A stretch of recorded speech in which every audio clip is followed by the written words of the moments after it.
आज black and white की शुरुआत हम प्रधानमंत्री नरेंद्र मोदी के उस बयान से करेंगे जिसकी आज दिन भर चर्चा होती रही और इस बयान को आप स्टेटमेंट ऑफ द डे भी कह सकते हैं।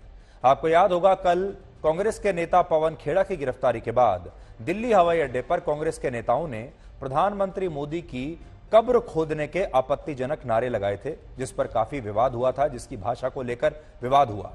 लेकिन आज इस नारे लगने के 24 घंटे के बाद प्रधानमंत्री मोदी ने इन नारों का जबरदस्त जवाब दिया है और उन्होंने कहा है कि कांग्रेस कह रही है कि मोदी की कब्र खुदेगी, लेकिन देश कह रहा है कि मोदी का कमल खिलेगा। प्रधानमंत्री मोदी ने आज ये बात एक बार नहीं बल्कि दो बार कही। असल में कांग्रेस पार्टी ने अपने पुराने अनुभवों से कुछ नहीं सीखा है। कांग्रेस पार्टी ने जब जब प्रधानमंत्री नरेंद्र मोदी का अपमान किया है, उन पर कोई निजी हमले किए हैं, हर बार कांग्रेस को उल्टा ही पड़ा है, जिसे हम सेल्फ गोल कह सकते हैं। लेकिन फिर भी कांग्रेस के नेता समझने को तैयार नहीं है। हर बार जब भी कांग्रेस के नेताओं ने यह गलती की है, यह आत्मघाती साबित हुआ है। आपको याद होगा कांग्रेस के नेताओं ने प्रधानमंत्री नरेंद्र मोदी को एक बार मौत का सौदागर कहा था। वो तो खुद सोनिया गांधी ने उन्हें मौत का सौदागर कहा था, यह उल्टा पड़ गया था और कांग्रेस पार्टी की जबरदस्त हार हुई थी। लोगों को बहुत बुरा लगा और लोगों ने नरेंद्र मोदी का साथ दिया जब मौत का सौदागर कहकर सोनिया गांधी ने नरेंद्र मोदी का अपमान किया था अपने एक चुनावी भाषण में। इसके बाद 2014 का जब चुनाव होने वाला था, उस समय चाय वाला कहा गया कि एक चाय वाला कैसे प्रधानमंत्री बनेगा। उस समय भी कांग्रेस पार्टी को यह उल्टा पड़ा। फिर 2019 में चौकीदार चोर है का नारा आया और नीच शब्द का भी प्रयोग किया गया। लेकिन जब भी कांग्रेस ने प्रधानमंत्री मोदी पर इस तरह के निजी हमले किए हैं, देश की जनता ने इस अपमान का बदला अपने वोट के जरिए लिया है। लेकिन कांग्रेस पार्टी है कि मानती ही नहीं, सीखने को कांग्रेस पार्टी तैयार ही नहीं है। लेकिन इस विश्लेषण की शुरुआत हम उस वीडियो से करेंगे जिसमें खालिस्तानी समर्थक अमृतपाल सिंह अपना विजय जुलूस निकाल रहे हैं, अपनी जीत का जश्न पंजाब की सड़कों पर खुलेआम निकाल रहे हैं। पंजाब पुलिस ने आज खालिस्तानी समर्थक अमृतपाल सिंह के साथी लवप्रीत तूफान को रिहा कर दिया। जेल से बाहर आने के बाद अमृतपाल सिंह ने अपने साथी लवप्रीत की रिहाई का उत्सव मनाया, क्योंकि उत्सव इस बात का था कि कैसे उन्होंने अपने इस साथी को लवप्रीत को जेल से बाहर निकाल लिया।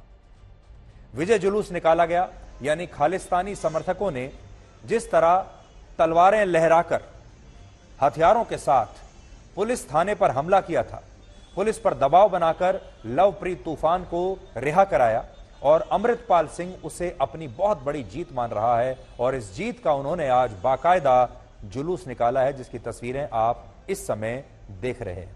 यह विजय जुलूस है, अपने एक साथी को जेल से छुड़ाने का विजय जुलूस।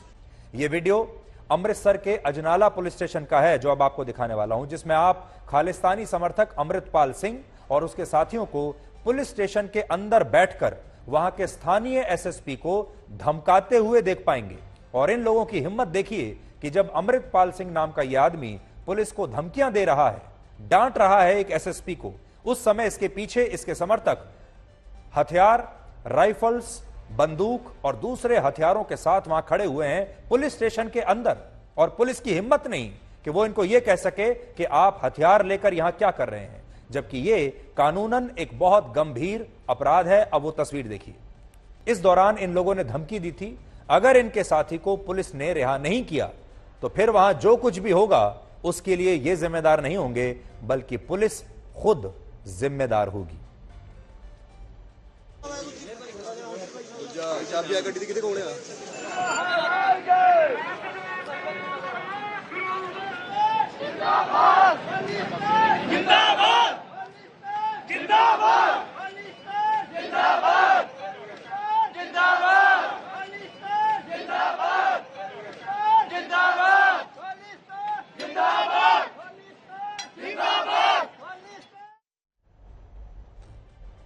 अब हैरानी की बात यह है कि अमृतसर पुलिस ने अब तक ना तो थाने पर हमला करने वाले खालिस्तानियों के खिलाफ कोई मुकदमा दर्ज किया है, ना ही इस मामले में आगे भी कोई कार्रवाई करने की बात कही है। यानी आप ये बात तो भूल ही जाइए कि इन खालिस्तानियों ने जो हिंसा की है, कानून को अपने हाथ में लिया है, संविधान की धज्जियां उड़ा दी हैं, इस पर इनके खिलाफ कोई एक्शन होगा ऐसा बिल्कुल नहीं लगता। सबसे चिंताजनक बात यह है कि पुलिस पर इन लोगों के सामने सरेंडर करने के आरोप लग रहे हैं। पुलिस ने इनसे ना तो रोकने की कोशिश की, ना लड़ने की कोशिश की। कल की तस्वीरें आप देख लीजिए। ਇਹ ਤੇ ਕਹਿਣ ਘਣਾਉਣ ਦੀਆਂ ਗੱਲਾਂ ਬਾਤਾਂ, ਕੋਈ ਸਾਨੂੰ ਮਾਓਵਾਦੀ ਜਿਹੜਾ ਵੀ ਸੱਚ ਹੱਕ ਦੀ ਆਵਾਜ਼ ਨੂੰ ਬੁਲੰਦ ਕਰਦਾ ਆ, ਗੁਲਾਮੀ ਨੂੰ ਲਾਉਣ ਦੀਆਂ ਗੱਲਾਂ ਕਰਦਾ ਆ, ਉਹ ਸਾਡੇ ਤੇ ਕੋਈ ਸੈਪਰੇਟ ਜੇ ਸਾਡੇ ਤੇ ਨਾਮ ਲਾਏ ਜਾਂਦੇ ਆ, ਕੋਈ ਖਾਲਿਸਤਾਨੀ ਕਹਿ ਲੋ ਜਾਂ ਕੋਈ ਸਾਨੂੰ ਟੈਰਰਿਸਟ ਚ ਕੋਈ ਸਾਨੂੰ ਮਿਲੀਟੈਂਟ ਕਹਿੰਦਾ ਵਾ, ਜਦੋਂ ਵੀ ਸੱਚ ਹਵਾਜ ਦੀ। ਪਰ ਇਹ ਆ ਕਿਸੇ ਨੂੰ ਇੰਨੀ ਚੀਜ਼ ਦਾ ਮਤਲਬ ਹੀ ਨਹੀਂ ਪਤਾ ਵੀ ਡੈਫੀਨੇਸ਼ਨ ਕੀ ਹੈ ਖਾਲਿਸਤਾਨ ਦੀ। ਮਤਲਬ ਕਿ ਇੱਕ ਖਾਲਸ ਜਗ੍ਹਾ ਵਾ ਜਿਹਦੇ ਵਿੱਚ ਸਾਰੇ ਚੌਪ ਵਰਨਾਂ ਨੂੰ ਉਪਦੇਸ਼ ਸਾਂਝਾ ਵਾ। दूजी गल ਜਿਹੜੀ ਇੱਥੇ ਰਹੀ है संगत। वरिंदर सिंह नाम के एक व्यक्ति की शिकायत पर कुल 20 लोगों के खिलाफ एफआईआर दर्ज की थी और इन लोगों पर आरोप था कि इन्होंने वरिंदर सिंह का अपहरण करके उसके साथ मारपीट की, उसे टॉर्चर किया। और इन्होंने ये इसलिए किया क्योंकि वरिंदर सिंह इन तमाम लोगों को पंजाब में खालिस्तान को बढ़ावा देने का आरोप लगा रहा था और इसने सोशल मीडिया पर भी इसे लेकर एक पोस्ट लिखी थी। जिन 20 लोगों के खिलाफ पंजाब पुलिस ने एफआईआर दर्ज की थी उनमें खुद अमृतपाल सिंह का नाम भी था, लेकिन पुलिस के डर का अंदाजा आप लगाइए कि उसने इसी मामले में शामिल एक आरोपी से ही सबूत लिए, इन सबूतों पर आंख बंद करके विश्वास भी कर लिया और उसके साथी को अदालत से रिहा करवा के भी पुलिस ले आई। और हमें लगता है कि यह पहला ऐसा मामला होगा जिसमें पुलिस एफआईआर में नामजद एक आरोपी की बात मानकर अदालत को कह रही है कि ये आरोपी जो बात कह रहा है वही सही है और उसके साथी को रिहा कर देना चाहिए। कि जो खालिस्तानी आतंकवादी जर्नैल सिंह भिंडरावाला हैं और भिंडरावाला और उसके साथी भी इसी तरह अपने हथियारों के साथ चलता था। जर्नैल सिंह भिंडरावाला की तस्वीर आपको दिखा रहा हूं और यह अमृतपाल सिंह है जो अपने आप को भिंडरावाला का अवतार समझता है, भिंडरावाला की नकल करता है, भिंडरावाला जैसा ही दिखता है, भिंडरावाला जैसी ही बातें करता है, भिंडरावाला की विचारधारा को भी फॉलो करता है और ये भिंडरावाला को दोबारा जिंदा करके पंजाब को एक बार फिर से सुलगा रहे हैं। नोट करने वाली बात यह है कि अमृतपाल सिंह भिंडरावाला से एक कदम आगे जाकर अब धर्म को अपनी सबसे बड़ी ढाल बना रहा है। Propagating a separate state, are you not talking about? I am, and what is not a crime. If I'm trying to do it in a peaceful manner, how it is a crime? Within a democracy, self-determination is not a crime. See, in 1947, we chose to be here, in this part of the country. They divided Punjab, the British divided Punjab by the policy, because Punjab was strongest, country in that time. They had to, conquer it after 3 attempts. Do you think you are the starting point for revival or the efforts to revive Khalistan? No, you asked me about the Lahore question, let me answer it. Once we'll make a Khalistan here, we'll go for Lahore too. So I'm not a kind of person who'll support Pakistan and sitting here will support Pakistan. I'm not a kind of person who's biased. I'll speak truth. Khalsa will rule every place we were ruling.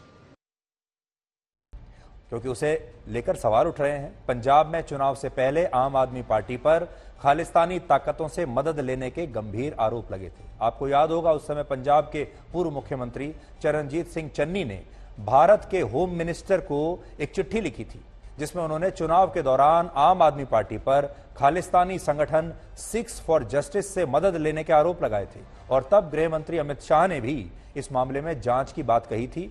और अब जब से पंजाब में अरविंद केजरीवाल की party की सरकार बनी है तब से खालिस्तानी संगठन पंजाब में बहुत बड़े पैमाने पर सक्रिय भी हुए हैं और मजबूत भी हुए हैं। मार्च 2022 से अब तक पंजाब में 32 से ज्यादा ऐसी घटनाएं हो चुकी हैं जिनमें खालिस्तान के समर्थकों द्वारा हिंसा की गई है या रैलियां निकालकर खालिस्तान के खुलेआम नारे लगे हैं। और खालिस्तानियों ने इस महीने में एक नहीं बल्कि 2 बार पुलिस पर हमला किया है। इनमें पहला हमला 8 फरवरी को हुआ जब मोहाली में खालिस्तानी समर्थकों ने पुलिस कर्मियों से उनकी स्मोक हैंडगन छीन ली और इस दौरान कुछ पुलिस वाले वहां से भाग गए जबकि 33 पुलिस वाले इस हमले में जख्मी हुए। उस दिन भी पुलिस के सामने खुलेआम खालिस्तान जिंदाबाद के नारे लगाए गए थे और पुलिस कुछ नहीं कर पाई थी। आप लोगों के पास यहाँ गलत सूचनाएं हैं। लॉ एंड ऑर्डर पंजाब में कंट्रोल में है, पंजाब पुलिस सक्षम है और पंजाब का जो सोशल बॉन्डिंग है उस पर गोलियां भी चली 10 साल, बम भी फूटे, लेकिन पंजाब का जो भाईचारा है आपस में वो लोग मिलके रहना पसंद करते हैं, अमन शांति वाला हमारा स्टेट है। धर्म के नाम पर ही खालिस्तान की मांग करके पंजाब के नौजवानों को भड़काया जा रहा है। 3 करोड़ की आबादी वाले पंजाब में 15 से 39 साल के युवाओं की आबादी 1 करोड़ 30 लाख है और इस हिसाब से पंजाब की 43% आबादी युवा आबादी है। लेकिन इनमें से बहुत सारे युवा या तो ड्रग्स का नशा कर रहे हैं और जो बच गए हैं उन्हें खालिस्तानी संगठनों के जरिए भ्रमित करके धार्मिक कट्टरपंथ का नशा करवाया जा रहा है। यानी पंजाब उड़ भी रहा है और पंजाब सुलग भी रहा है। आज पंजाब के 30 लाख लोग यानी 10% आबादी ड्रग्स की लत का शिकार है और पंजाब में लोग ड्रग्स पर हर साल 7,500 करोड़ रुपए खर्च करते हैं। इसी तरह पंजाब में खालिस्तानी संगठन युवाओं को धार्मिक कट्टरपंथ का नशा करवा रहे हैं, जिसमें युवाओं को खालिस्तान की मुहिम से जोड़ने के लिए बड़े पैमाने पर मुहिम चलाई जाती है। इनमें भी पढ़े लिखे बेरोजगार युवा इन दोनों चीजों का सबसे ज्यादा नशा कर रहे हैं और पैसा कमाने के लिए ड्रग्स के बिजनेस मॉडल में भी खुद को शामिल कर रहे हैं। इसके साथ ही आज पंजाब को अस्थिर करने के लिए कनाडा, ब्रिटेन, अमेरिका और ऑस्ट्रेलिया जैसे देशों में बड़े बड़े कट्टरपंथी संगठन सक्रिय हैं और इन देशों में भी पंजाब जैसी हिंसक घटनाएं अब खुलेआम हो रही हैं। एमसीडी के सदन में मारपीट हो रही है। दिल्ली में एमसीडी यानी म्युनिसिपल कॉर्पोरेशन ऑफ दिल्ली का मेयर तो चुन लिया गया है। अभी आपको याद होगा एमसीडी का चुनाव हुआ था, पार्षद चुने गए और आखिरकार मेयर भी चुन लिया गया। मेयर चुने जाने के बाद आज एमसीडी की स्टैंडिंग कमेटी का चुनाव हो रहा था। स्टैंडिंग कमेटी ही एमसीडी के अलग अलग विभागों की नीतियों को अप्रूव करती है। लेकिन देखिए, दिल्ली के विकास के लिए नीतियां तय करने वाले लोग यानी दिल्ली के नए चुने गए पार्षद एमसीडी के सदन में आज ऐसे लड़ रहे हैं जैसे सड़कों पर गुंडे लड़ते हैं। ये लोकतंत्र की तस्वीर है। ये लोग दिल्ली के पार्षद हैं। दिल्ली की जनता ने इन्हें चुनकर यहां पर भेजा है और जो दिल्ली के हमारे दर्शक हैं उनमें से भी बहुत सारे लोगों ने इनमें से किसी न किसी को वोट दिया होगा। हमारे दिल्ली के बहुत सारे दर्शक, दिल्ली की जो जनता है वो घंटों तक लाइन में खड़ी हुई होगी और तब जाकर उन्होंने इन लोगों को चुना होगा, अपना प्रतिनिधि इन लोगों को बनाया होगा ये सोचकर कि ये आपके इलाके में काम करेंगे या आपके इलाके में विकास करेंगे। लेकिन ये लोग कर क्या रहे हैं आप यहां पर देख लीजिए। ये नवनिर्वाचित निगम पार्षद सदन में इस तरह झगड़ा कर रहे हैं जिससे किसी सड़क छाप गुंडे को भी शायद शर्म आ जाए। दिल्ली के लोगों को आज इन तस्वीरों को देखकर बड़ा पछतावा हो रहा होगा कि उन्होंने लाइनों में लगकर कैसे लोगों को वोट देकर पार्षद बना दिया। आप ये तस्वीरें देख लीजिए। बात के नए सीजन के पहले एपिसोड में हम आपकी मुलाकात करवाएंगे फिल्म स्टार अक्षय कुमार से और आज मैं आपको उसी एपिसोड के कुछ दिलचस्प अंश दिखाना चाहता हूं। ये सिर्फ कुछ अंश हैं, ये पूरा इंटरव्यू बहुत दिलचस्प बना है। आप कुछ अंश देखिए और उसके बाद फिर हम इसके बारे में बात आगे बढ़ाएंगे।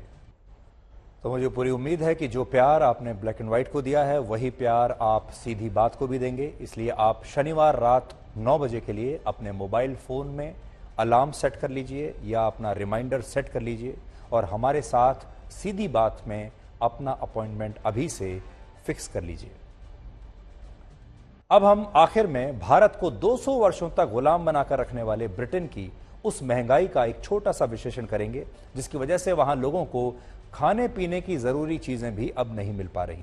ब्रिटेन में खाने पीने की चीजें अब इतनी महंगी हो गई हैं कि वहां इन चीजों की खरीदारी की एक सीमा तय कर दी गई है, एक लिमिट लगा दी गई है, जिसका मतलब यह है कि वहां अब लोग निर्धारित सीमा से ज्यादा सब्जियां और रोजमर्रा का दूसरा सामान नहीं खरीद सकते।